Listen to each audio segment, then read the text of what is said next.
Sejam bem-vindos a mais um episódio do Refúgio Autêntico, o podcast da Casa Autêntica. Aqui quem está com você é a Giovana e a Yasmin. E hoje nós queremos falar diretamente para você que é pai, mãe ou cuidador de um adolescente. Você acha que conhece seu filho, o seu afilhado, o seu sobrinho, o seu neto, aquele que você cuida? Esse questionamento nasce de algo que nós observamos muito na clínica de adolescentes, né, atendendo adolescentes. E a nossa conclusão, não só a nossa conclusão com base na nossa observação, mas também com base na fala desses adolescentes, é que eles acreditam que os pais, principalmente, não sabem quem eles são. Isso aí vai falando para nós de uma conexão que não existe, né? De uma distância emocional que acontece dentro de casa, mas esse papo a gente vai aprofundar agora, eu e Yasmin, porque a adolescência é uma fase muito específica e a gente sabe que é bem desafiante, né, para muitas famílias lidar com um adolescente no auge dos seus hormônios e descobertas e euforias e tudo mais, né, Yasmin? Com certeza. Para você que é pai e que está nos escutando, não é uma reflexão a ponto de te afrontar. Como assim eu não conheço meu filho? Mas é uma reflexão para alargar mesmo, né, a mente, porque nem o teu filho ou o adolescente que você tem contato, talvez nem ele saiba quem ele é. Ele está perdendo ali os traços da infância e começando a ter mais contato com outros sentimentos, outras sensações.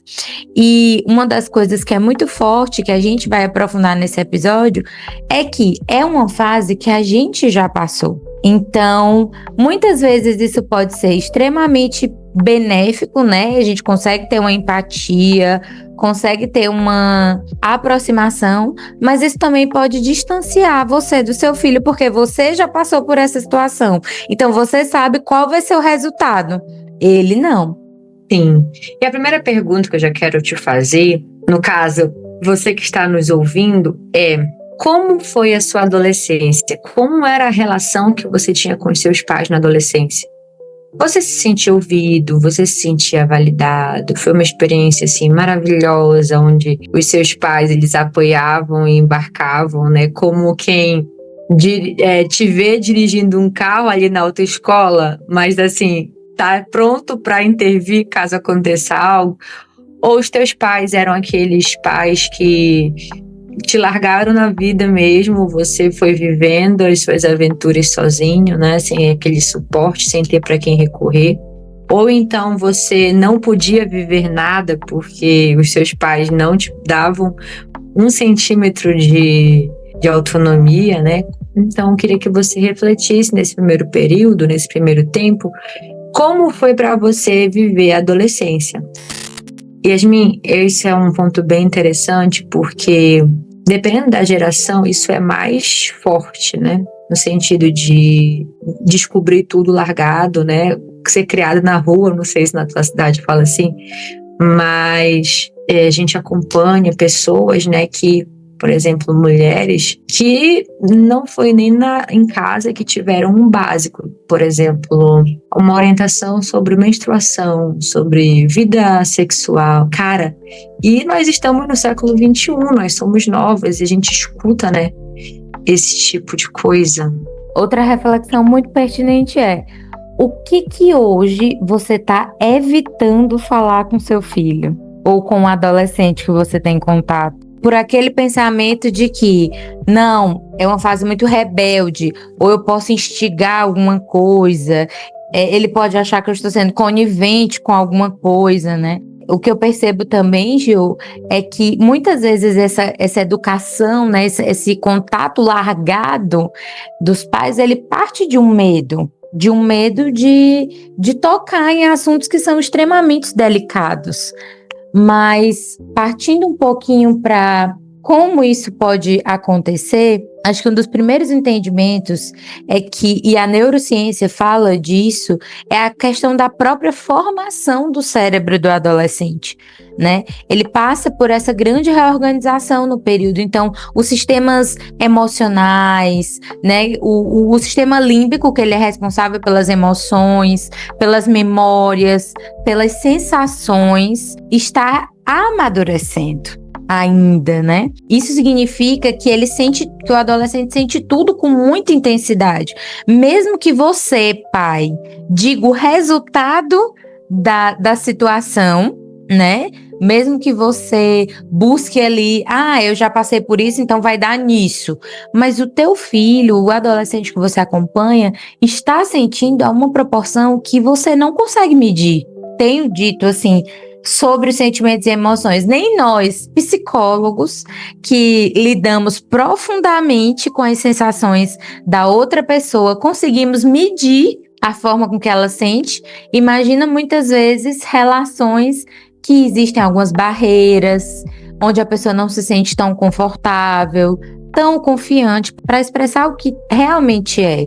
Então, quando uma adolescente expressa para você, pai, aquelas frases que são típicas, né? Você não me entende, você me odeia, ou até expressar, eu tenho raiva de você, você não me escuta. Não é somente uma expressão de revolta. Ali ele está tentando dizer algo sobre também se ver a ele próprio, né? Se perceber e também a forma de relacionamento que ele ainda está tentando entender como é. Quando a gente cresce, a gente sabe, poxa, eu deveria ter escutado a minha mãe.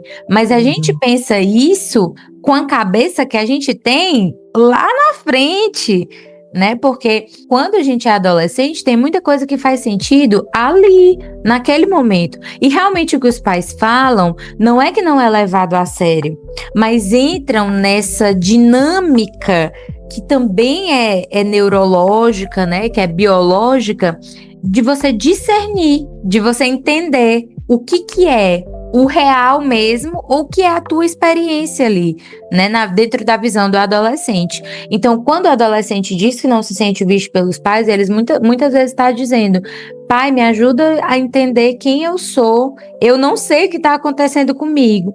Mas, de uma certa forma, aí vem o outro lado. Como os pais, os responsáveis, eles sentem vontade dessa proteção, eles sentem o ímpeto da proteção, essa forma de dizer quem o adolescente acaba sendo muito imposta, né? Então, você tá querendo ajuda para saber quem você é? Você é isso. Talvez não seja assim. Talvez não seja nessa perspectiva, mas estar do lado do adolescente à medida que ele vai descobrindo tanto a si como o mundo. Gente, é muito expressivo na adolescência as relações sociais. A gente sabe que é um momento onde as relações são extremamente frágeis. Um dia a pessoa é a melhor amiga e vou dar minha vida por você. No outro dia me decepcionou, não quero mais te ver, não vou falar mais com você, não somos mais amigas, né? Um dia eu estou extremamente apaixonado por um rapaz, no outro dia eu posso não estar eu posso estar apaixonada por outro rapaz, né? Como é que você tem lidado com essa instabilidade do adolescente que você acompanha? Como é que você tem lidado? Você tem repreendido, né? Como assim? Ontem tu gostava, agora tu não gosta mais? Talvez nem ele saiba. Você tem repreendido ou você tem acolhido?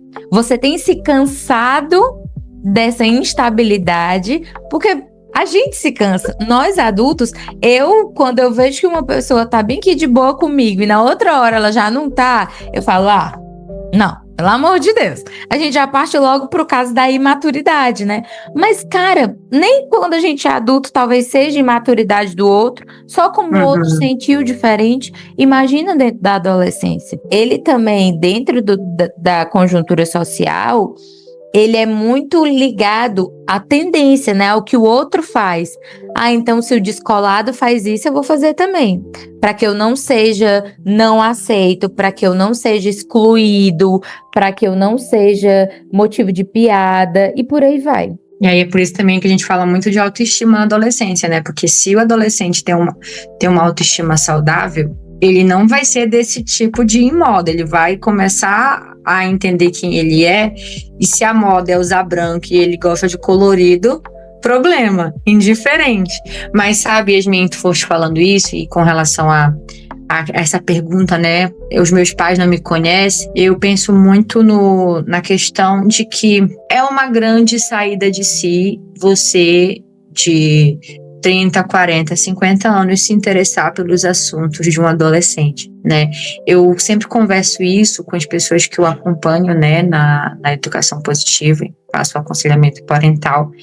E as famílias, elas lhe trazem muito isso. Giovana, pensa comigo. Eu chego em casa muito cansada. Eu quero o meu quarto, eu tô muito estressada. É desafiante para mim ter que assistir uma série com meu filho. E aí a gente entra numa reflexão, acho que a gente até falou algo nesse sentido, né? Eu dei um exemplo nesse sentido no episódio passado. A maternidade, a paternidade, ela é algo, não é um morango. Ela é um exercício que realmente envolve o sacrifício, né? Não tem como você dizer que você vai exercer uma maternidade, uma paternidade confortável, né? Isso realmente não existe. É claro que também eu não estou falando aqui que a sua maternidade, sua paternidade tem que ser um burnout para você, né? Tem que gerar em você um burnout. Mas faz parte, né? Até como o nosso trabalho. Nosso trabalho é exigente, a gente precisa sair de si, a gente precisa. E o negócio é a gente entender e ver meios da nossa parentalidade não ser um peso, né? Então, por exemplo, você não precisa inventar a roda, mas uma das coisas mais tranquilas, né, que para as famílias que elas têm implementado, né, acho que eu oriento, é fazer mais refeições juntos. E nessas refeições juntos interagir mais, como por exemplo, nada de celular na mesa, nem para as crianças, nem tablet, nem para os pais. E aí a gente vai perguntando e a gente vai fazendo algo, e a gente não senta mais à mesa somente para comer, mas a gente conversa. E eu vou literalmente querer saber, né, o que é farmáaura, entendeu? Farmáaura. Farmáaura. E aí você vai, ó, e a gente fez uma cara de quem não sabe. De quem não sei. Ai. E assim, é muito interessante porque talvez não faça mesmo sentido, né? Mas é a vida do outro, sabe? É o interesse do outro. Isso aí, claro, deve ser mútuo, né? E aí eu lembro que teve um momento, né, na minha vida que eu sempre me questionava do passado do meu pai, que a minha mãe sempre contou muito o passado dela, né? E meu pai não. E depois de muitos anos, eu não lembro qual foi o contexto, eu mesmo fui perguntar, sabe? A gente tava num momento de família, assim, eu, a minha irmã, nós estávamos assistindo um momento de férias, né? E o meu pai, ele, assim, foi uma noite que ele dedicou somente contando as coisas que ele fez. E meu pai, assim, contou coisas que eu nunca imaginei que ele faria, assim. Ele aprontou muito, ele fez coisas que eu, no auge da minha loucura, jamais faria, sabe? E, assim, é muito interessante, foi muito interessante pra mim como filha. Eu até cheguei a pensar, eu acho que ele nunca contou porque ele tinha medo de ser um péssimo exemplo de pai. Essa é a teoria da minha irmã, sabe? Mas o quanto isso, para quem é o teu filho, te conhecer e também se dar a conhecer é algo incrível. Isso faz um vínculo muito, muito grande. A gente não precisa estar saindo e, sei lá, cada semana ir fazer um evento, né? Mas jogar dominó, jogo de tabuleiro, não sei o que tá no seu alcance, né? E não precisa ser assim, meu Deus do céu, uma noite do pijama, uma vigília com meu filho. Mas se hoje você não consegue dar tanto, porque também a sua rotina é cansativa, faça o exercício de 15 minutos de tempo exclusivo, de qualidade de presença, sabe? E vai entendendo isso como não como um check, sabe? Mas como um ato de amor. Nossa, eu quero. Como uma vivência, uma construção do vínculo. Construir vínculo não é algo do dia para a noite.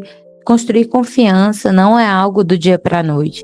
Tu falaste sobre expor também, né? Os responsáveis exporem também a vida. Eu sou de uma abordagem, né, dentro da clínica, onde eu me envolvo bastante no processo do cliente. Não misturo as coisas, mas me envolvo. E no atendimento dos adolescentes, no começo eu ficava muito receosa de partilhar alguma experiência minha. Só que eu fui percebendo que é onde eles mais, assim...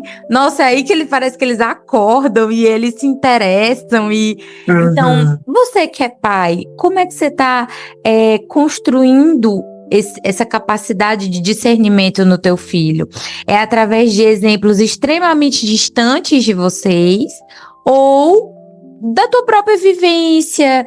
Não ter medo, pô, Yasmin, mas isso não foi bom. Mas aí você traz a percepção de que não foi bom. Porque pode ser que dentro da cabeça do seu filho, como eu já disse, você quer evitar algo que dentro dele ele já tá... Ah, mas minha mãe fez isso, meu pai fez isso, minha família faz isso, né? Então, como é importante essas conversas reais, de assuntos reais, que é do dia a dia de vocês. Esse vínculo, gente, ajuda. Eu tô trazendo bem a questão fisiológica, né?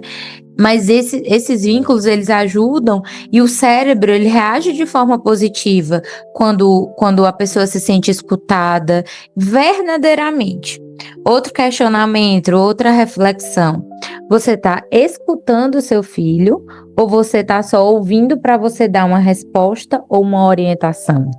Já tem episódio sobre isso aqui, viu? Sim. Volta umas casas aí e então, ouça. Sobre essa escuta, né? O quanto é importante escutar sem você precisar necessariamente falar alguma coisa. Às vezes o teu filho vai chegar para ti, o adolescente vai chegar para ti apenas para desabafar. Exatamente. Desabafar nem sempre precisa vir acompanhado de um conselho. Você pode até fazer uma pergunta muito arriscada. Você quer que eu fale alguma coisa? Você quer saber a minha opinião? Arriscada eu digo porque ele pode simplesmente, como já aconteceu comigo, e dizer assim, não, tô me sentindo bem só de falar, só de contar, né? E aí, esses dias eu tava assistindo um filme com a minha mãe, e aí tava na cena, né, adolescente, 17 anos, quase 18, né? Na verdade, o nome do filme é Quase 18 mesmo. E aí, a adolescente aprontava muito, muito. A mãe dela já não confiava mais nela. Até que um dia, a filha teve coragem de falar para a mãe, pedir desculpa e dizer que a partir dali a mãe podia confiar nela. E aí ela saiu, assim, a mãe não viu ela no quarto, tem uma cena que ela sai e a mãe manda assim, furiosa já. Onde você tá? E aí a adolescente responde, mãe, eu estou bem, eu estou no teatro, confia em mim. E aí a mãe escreve a primeira mensagem, volta pra casa agora. Aí a outra, ela apaga, me liga imediatamente. Aí ela apaga e bota assim, ok, né?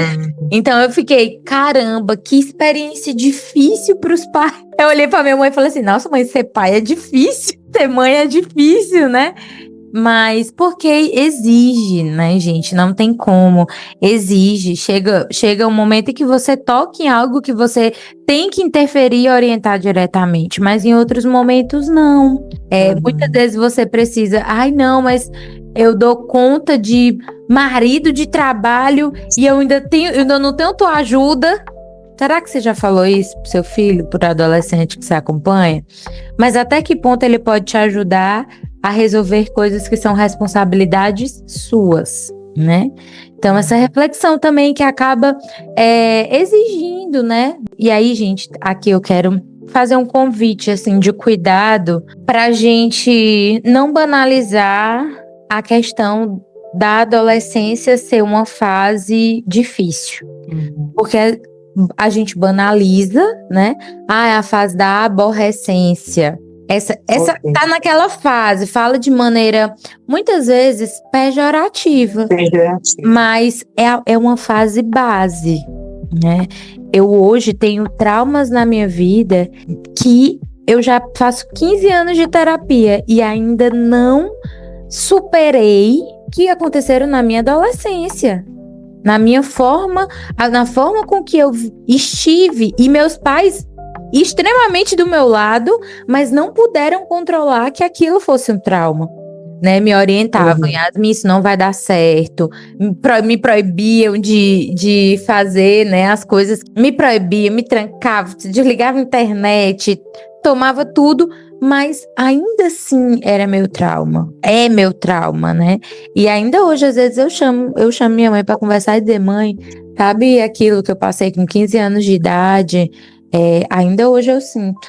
Né? Hoje ela olha assim pra mim como quem diz assim, se eu pudesse eu tirava, mas a gente fez tudo que a gente podia fazer naquela época, né?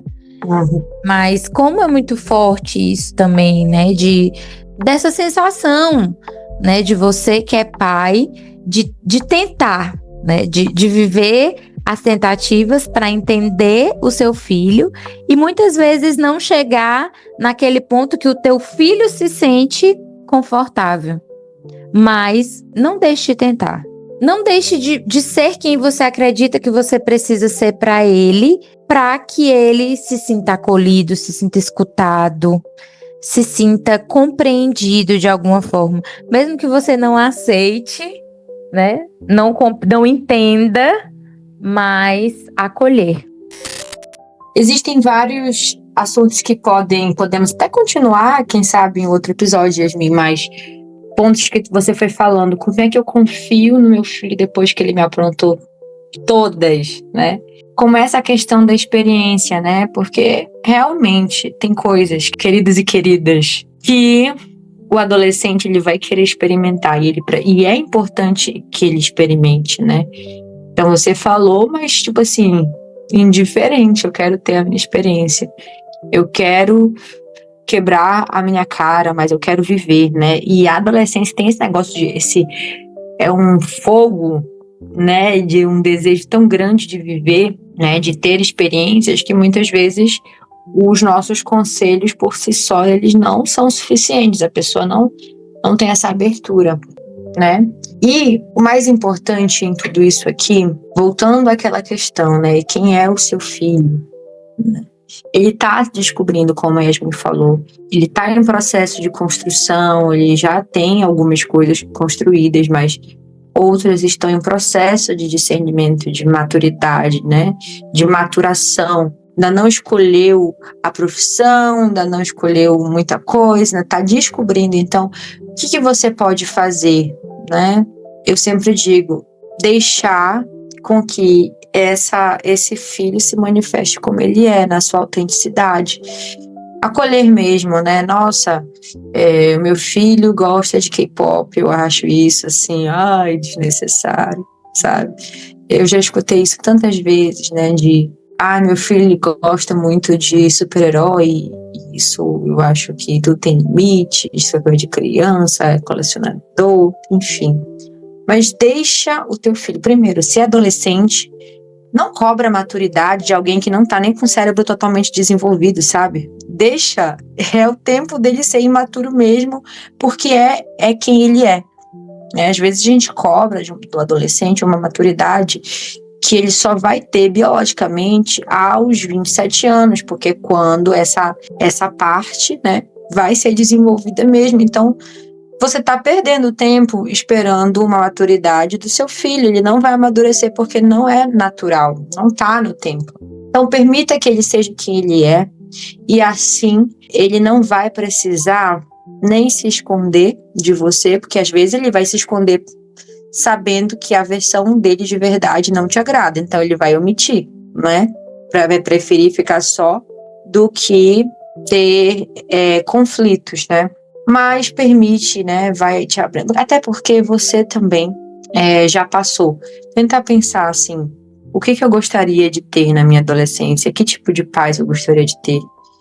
Eu gostaria de ter pais que me chamassem a atenção, gostaria de ter pais que não me largassem na vida, gostaria de ter pais que me acompanhassem nesse período tão difícil. Gostaria de ter pais que não me cobrassem por coisas que eu não sei, como, por exemplo, né, aquele grande dilema do vestibular e tudo. E eu não sei a profissão que eu quero, não sei, simplesmente não sei. Eu queria que eles esperassem o meu tempo. Enfim, eu gosto muito desse exercício de empatia, onde você tenta se colocar no lugar do seu filho. Mas assim, considerando a cabeça que ele tem, a experiência que ele tem e quem ele é. Não com a cabeça que você tem hoje. Isso já é um exercício assim, que você pode fazer agora mesmo, se você está diante de um adolescente desafiante, de um adolescente onde o seu vínculo com ele está aí fragilizado. Então, queridos, escutar realmente é um gesto de amor, é algo que transforma.